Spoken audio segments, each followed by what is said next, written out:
Hello again.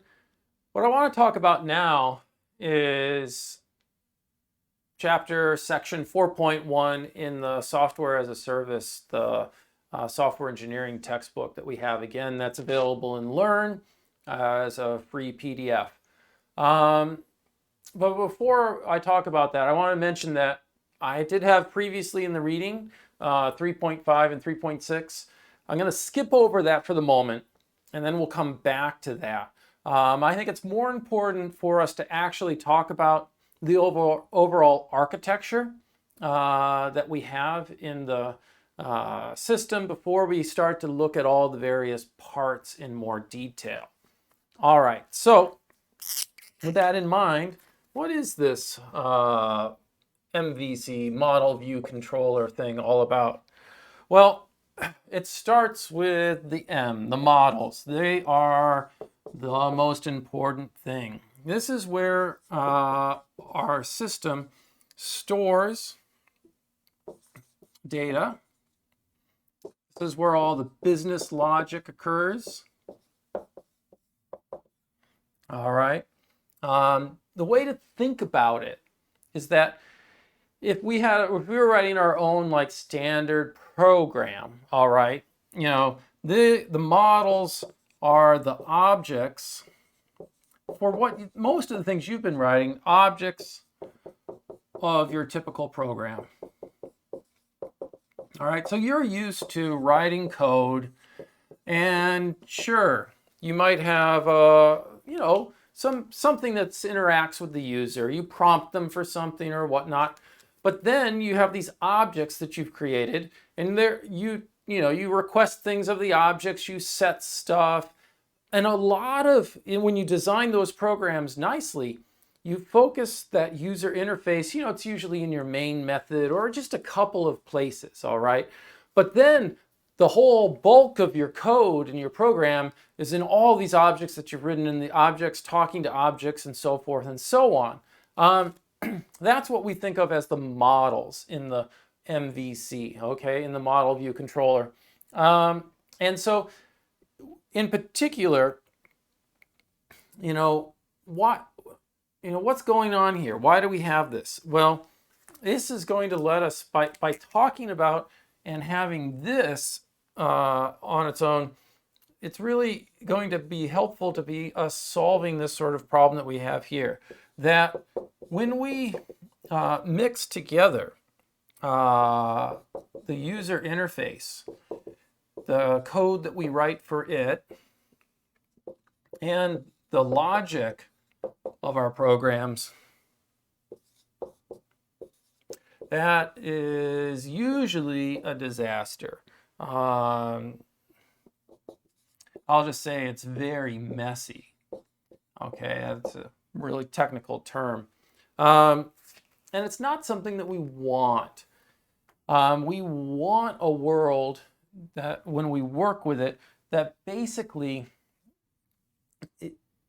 our design of our system such that we can separate things out into discrete's an okay term, but they're different components that are loosely coupled together, as opposed to one big interconnected, woven, massive code. We want to be able to say, it's like what you had in algorithms and data structures where, okay, I'm going to make a nice class to represent a queue. I'm not just going to use stuff and I'm going to have a queue. I'm going to have this all nice and wrapped up, and I'm going to be able to NQ and DQ. Or, I'm going to have a stack. I'm going to push and pop. I'm going to have a hash table, and I'm going to have the methods on the hash table then, and it's all neatly contained. And then, yes, those objects are used by other objects, and you sort of wire things together. But you have this nice sort of piece of functionality that's well contained and could be actually tested on its own, okay? And then that component works correctly, and that helps you manage your complexity of building larger systems. If we mix in the user interface with it, anything that we do, all suddenly, we want to change the user interface, we change business logic, and they're all interwoven, it gets to be really, really hard. We want to have them sort of separated so that the user interface sort of lives on its own, and our logic and our model, our data lives on its own. So this is what you're used to, and you haven't actually had much interface before, so it hasn't been too big of a problem. But we're going to be building these web apps, and they're going to have lots of interface components to them, and now it starts to get more important, and especially the framework, Rails, is designed for huge websites. I mean, you want to be able to build this thing out to run your entire corporation's, website on. This is not just for toy projects. So we need to have this structure to help us maintain a good design. So let's give that as some examples to help you understand what I'm talking about a little bit more. So consider that I need better pens. Let's try another one. All right, I think this one's better for the moment. Consider that, let's say you've written a chess program. I tell you, chess programs are the thing that convinced me I didn't like chess. Never, even on the easiest setting, I could never beat them. Anyways, consider that was as a child. Maybe I could today. I doubt it. Anyway, probably because I don't ever play any chess. Anyway, back to the point. Consider chess programs. Clearly, a chess program has got lots of code and logic to it. It's a lot to figure out how to write that. And this code and logic, should never know anything about the user interface.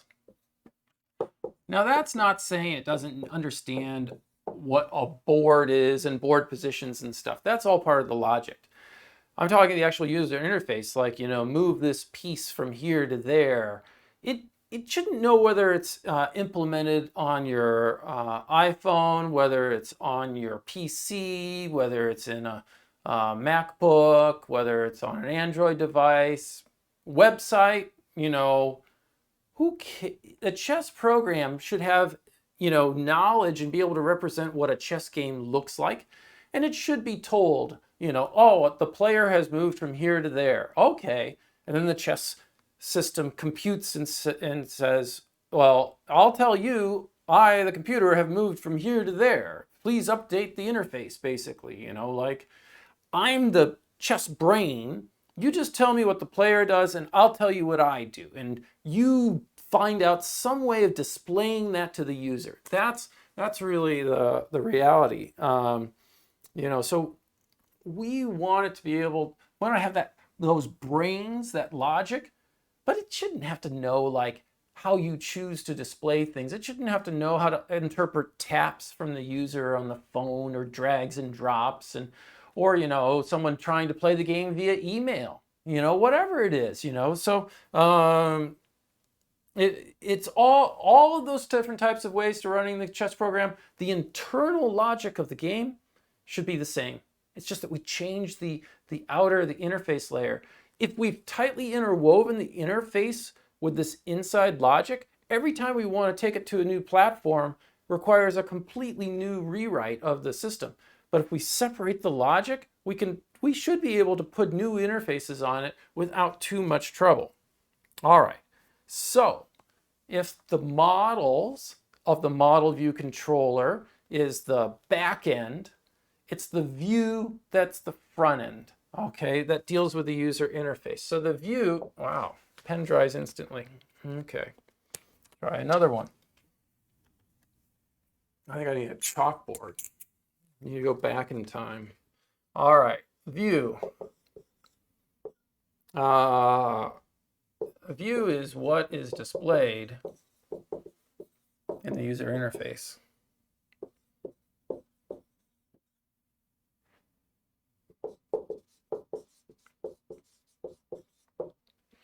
Okay, so I gave you an example of the chess program. Let's give you a different example now.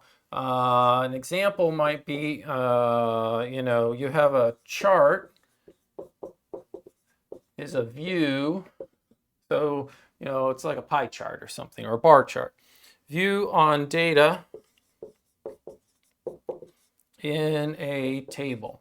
So again, you've got some Excel spreadsheets and made some nice table, and then you're like selecting columns, and you're like, I want to view this chart. So you can think of the chart as a view on the data, and there are, as I just said, there are many different ways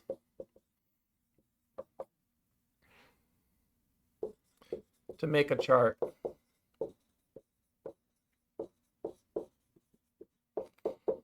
Okay, and this is, a chart for the same data. So the data is represented in some sort of model, some way to know, oh, this is what the data is, but I should be able to view that data in many different ways. All right. And so each of those charts, you can think of them as a different view onto the data. It's like colored glass, oh, I have pink tinted glasses. It changes my view of the world. Oh, I have, different tinted glasses, changes the view. The world doesn't change. The way I see the world changes. So while the model, which contains the logic of our program and the data, it stays the same, but we can put different views on top of it. And they're separate parts, okay? The view knows how to receive input from the user, and the view is told stuff on how to update and change the interface. Well, you might be going, well, wait a minute. So we've got the model and the view. Are they going to talk to each other? And the answer is a little bit, okay? But there's that big part in the middle, which is the controller. So it really kind of should be like view, controller, model. So if you think from the user interface back to the back end where the data is, you go from the view, the user interface, and we're going to then deal with a controller, and then the controller is going to be sort of responsible for the model, talking to the model. Truth be told, I'll say it's a little bit different in Rails. We're going to have the controller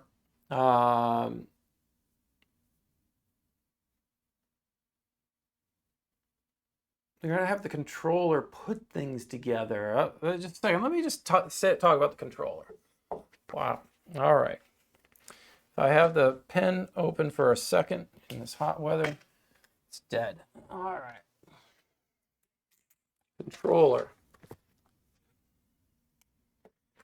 Oh, this looks nice at the moment. All right. A controller, its job is it knows how to translate from the model to the view and how to take input, let's say take input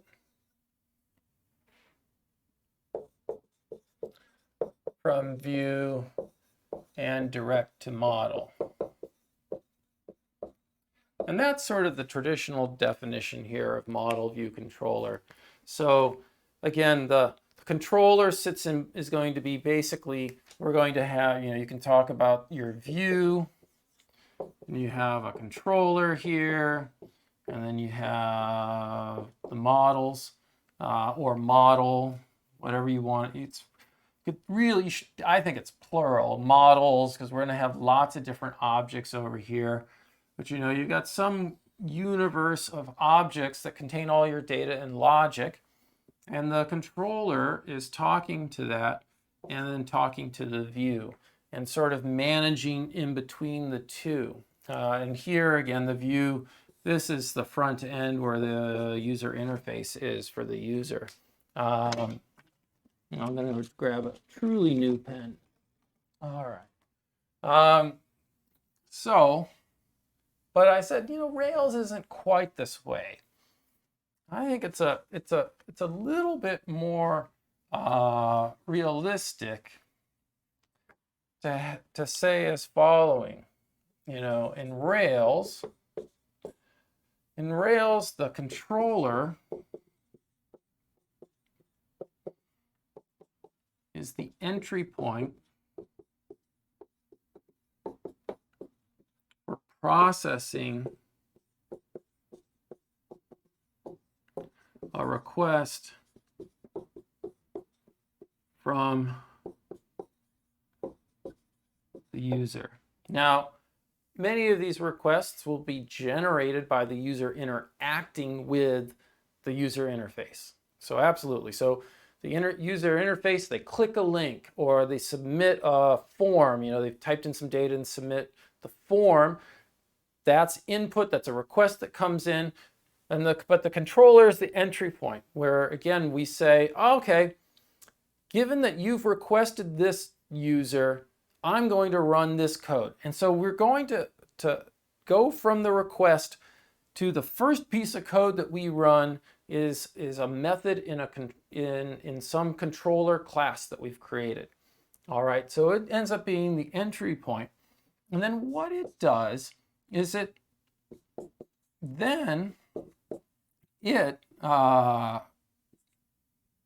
basically arranges models to do their thing. So it's basically, it says, oh, I know that I've been called, which means I need to get the following models to organize and process and do their computations, fetch their data from the database, all that sort of stuff. And it's the models that are going to do the work, not the controller. The controllers is basically, here are your marching orders, models. You get to work and you do this. Then when the models have done their thing, all right, and then the model or models is handed to the view code, which produces the HTML that goes back to the user.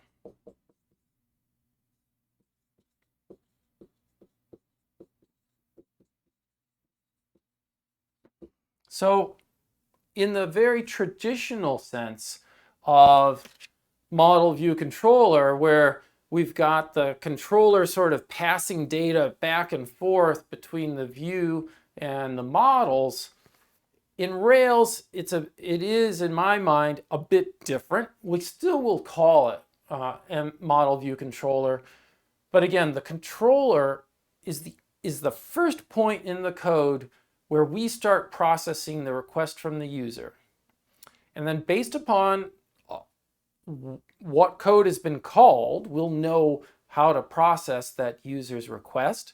And that then means, oh, I'm going to need this model, or I'm going to need these models, and they're going to need to, or I'm going to tell them that this is what they need to process. Do their thing, and so there's not much code for the controller. It's mainly telling, it's kind of like, you can almost envision it like a main method, but because there are lots of different requests, there would be lots of different main methods, but nevertheless, it's the thing that's going to say, all right, models, go do your stuff. And then the models will run. They will have computed and arranged data and things like that. And then it goes, yes, it hands it off to this code for the view. And the view in Rails is actually a template. and you can write a little bit of Ruby in it, but you write very little code in the view. It's mainly you writing HTML and some loops over the data being returned by the model. So it ends up being a little bit like what you're doing right now when we're talking to the database and we get back a bunch of rows. Well, we're not going to have normally, we're not going to think of them as a bunch of rows, but we're going to think of them as data in the models. And then yes, we might go, oh, I need to loop over all of these items and just put them onto the screen. Basically a whole bunch of, just spit this out in this loop, and it's all wrapped up with a whole bunch of HTML. And then when it's done, that HTML is shipped back to the user, and the user gets it displayed in their browser. All right, so I want to talk about this to help it sink in a little bit more with an analogy that I like. I like to think about it in terms of a restaurant. Okay, so this architecture reminds me of the way things would work in a large restaurant. Okay.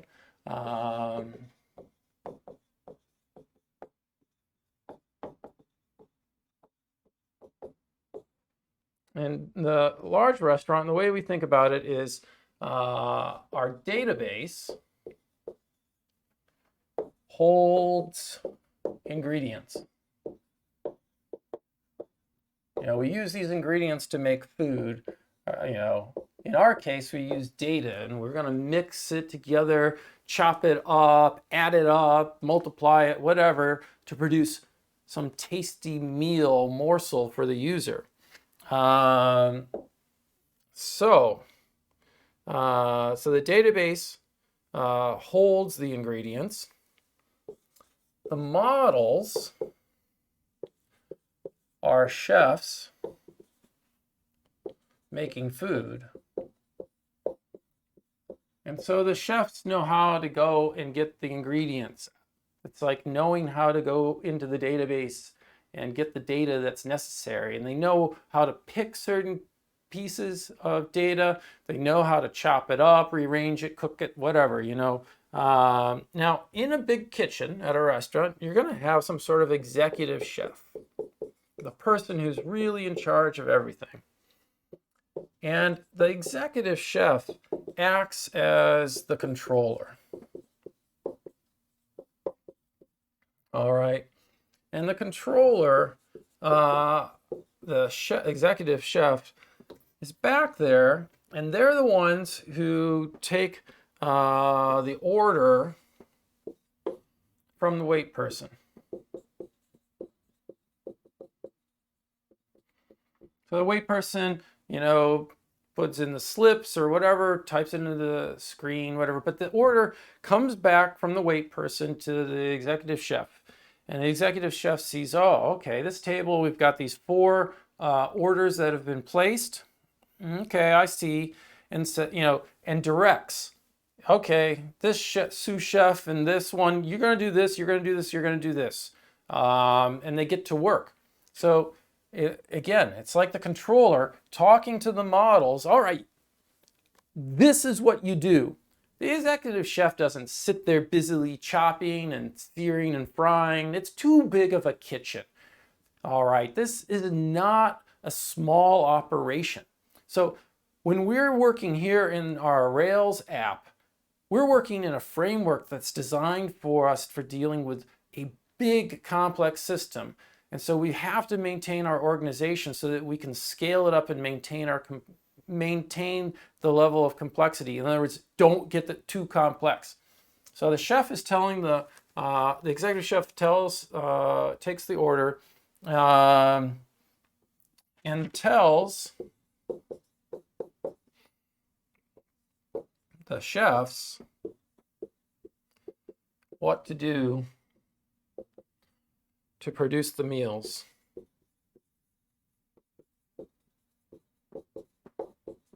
For the table. All right.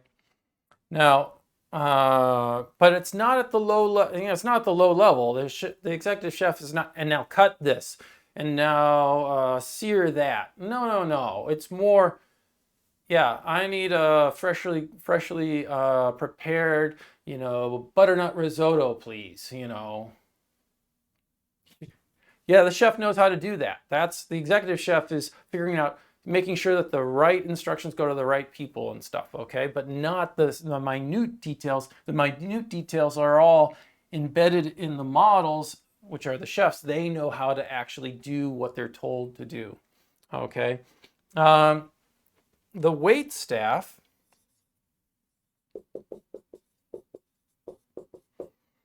are views. They're the closest I can come in my analogy to the views, okay? They're the ones, they take input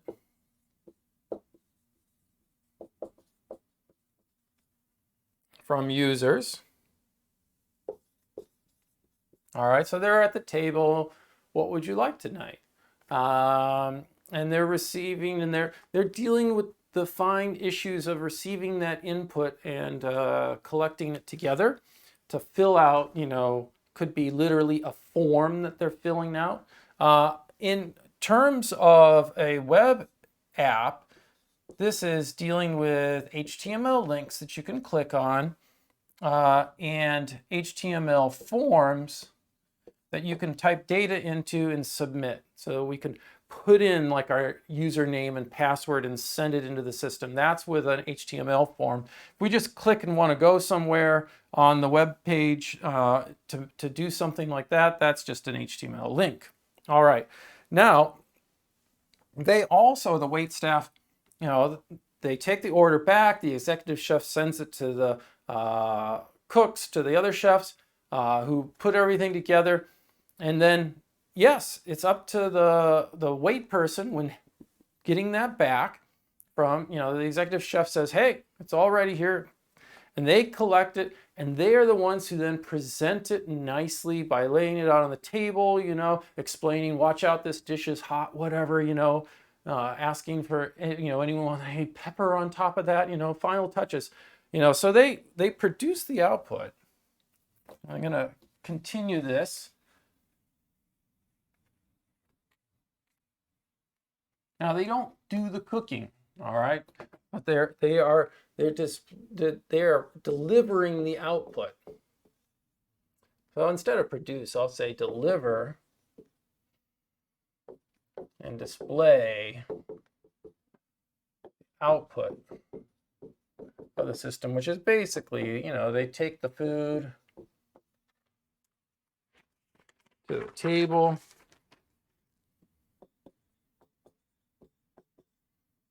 And nicely present it.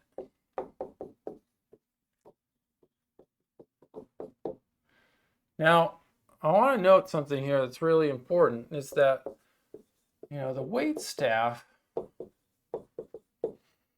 they take the food and deliver it.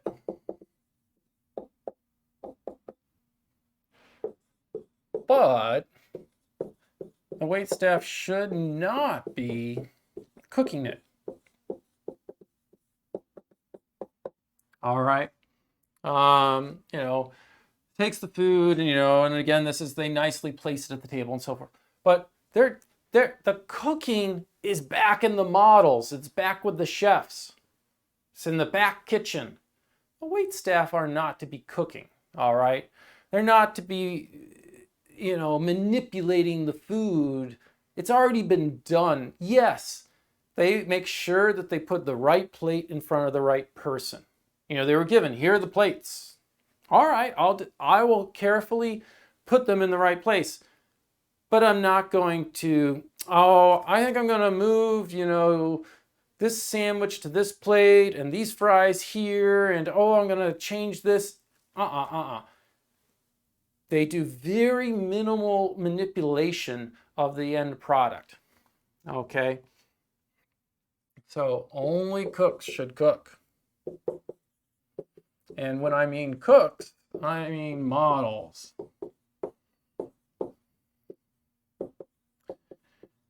So one of the things students who took 342 during the winter, and they worked through all this, a lot of them really learned the hard way.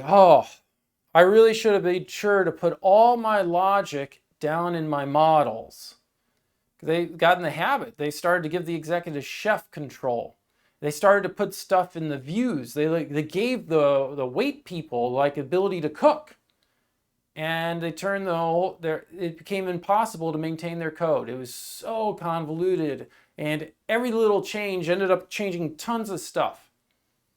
We make these separations of concern to control the complexity, allow us to test things independently, and scale our system up. And it's not scaling from the algorithms and data structures side. It's not about amount of data. It's about scaling the complexity that we as people, as engineers, can actually manage in our brains and control in the actual system that we're building. It's for our sake. You know, and just to keep making these points. Likewise, the executive chef does not cook. It's too big of a restaurant for that to happen. You know, the executive is all about directing requests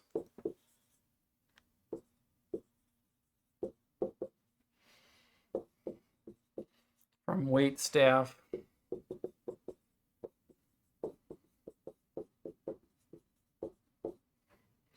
to the chefs.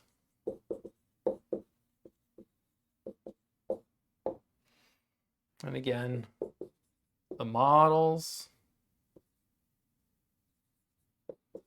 which are our chefs, get ingredients, which is the data, and cook it. And cooking it means business logic. It's like the brains of the computer program, okay? I mean, of the chess program. Now, this whole MVC thing is what we call an architectural design pattern. There are other ways to architect large information systems. We will not have time to talk about them. What we do here in this class is come up to speed with working within the bounds of a design pattern so that we get a good feel for one of them in depth. And this architectural design pattern, again, helps us organize our solution and keep it divided into separate components.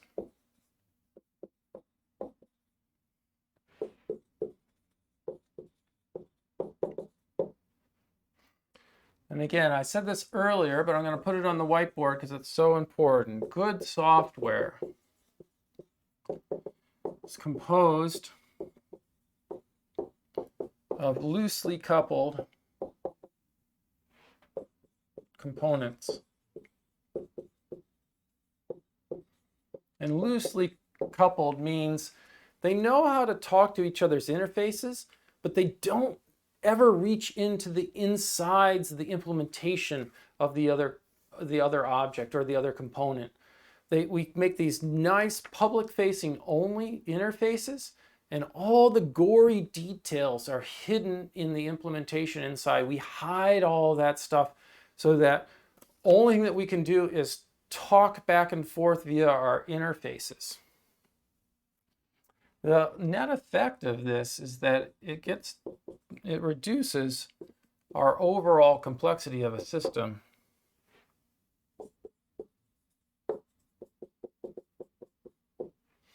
And it allows us to focus on making good components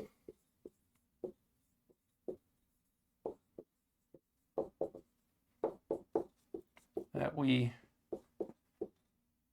can test independently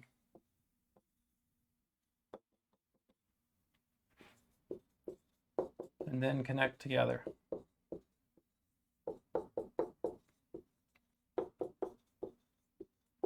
All right, so this ends up being a very important point. In particular, if we push all the logic into our models, and there are a bunch of nice separate objects, then we can actually test each of those objects on their own. And if we believe they're working correctly, when we put them together and we get the controller to call upon them and stuff, they should hopefully work together. Hopefully there's not too much complexity in that interconnectedness. And we already are working with good functioning components. So that's the lay of the land model view controller for Rails. Now that we've got the lay of the land, we can go back and start to understand the various parts of the system and how are we going to actually build those parts.